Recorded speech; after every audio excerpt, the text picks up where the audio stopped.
King Edward को औरतें पसंद थी, मतलब कि बहुत ही ज्यादा पसंद थी उसे। लेकिन इंग्लैंड की रानी को लगता था कि उसका बेटा गधा है, तो वो जब तक जिएगी अपने बेटे को गद्दी नहीं देगी। लेकिन 1901 में रानी विक्टोरिया टपक जाती है और बरसों से राह तक रहा अपनी माँ का मरने का इंतजार कर रहा 59 साल का राजा अब सच में राजा बन गया था, एडवर्ड द सातवां।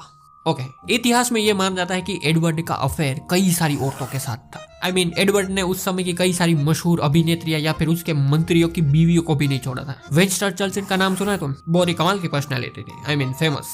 माना जाता है कि उसकी माँ के साथ भी एडवर्ड का चक्कर था, ऐसा माना जाता है, ठीक है। तो माँ के मरने के बाद एडवर्ड द सातवां अब था राजा, उसे कोई रोकने वाला नहीं था और उसे औरतें पसंद थी। लेकिन उसे औरतें इंग्लैंड की नहीं फ्रांस की पसंद थी। लेकिन वो राजा तो था इंग्लैंड का और फ्रांस के साथ चल रहा था युद्ध, क्योंकि उस समय इंग्लैंड और फ्रांस दोनों युद्ध में थे और दुश्मन थे।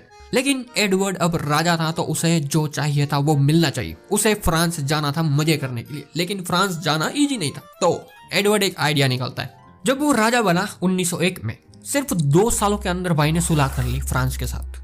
मैंने तुम्हें बताया नहीं, लेकिन वो जो युद्ध चल रहा था, हालांकि इतना खतरनाक भी नहीं था, लेकिन फ्रांस और इंग्लैंड दोनों ही पिछले लगभग 100 या फिर 200 सालों से लगे पड़े थे एक दूसरे को। लेकिन एडवर्ड ने सिर्फ 3 सालों के अंदर दुश्मनी खत्म कर दी। वजह जो भी हो, शांति का पुरस्कार इसे मिलना चाहिए। अब रास्ता खुल चुका था। एडवर्ड जाता है सीधा फ्रांस के उस स्पेशल कोठे पर।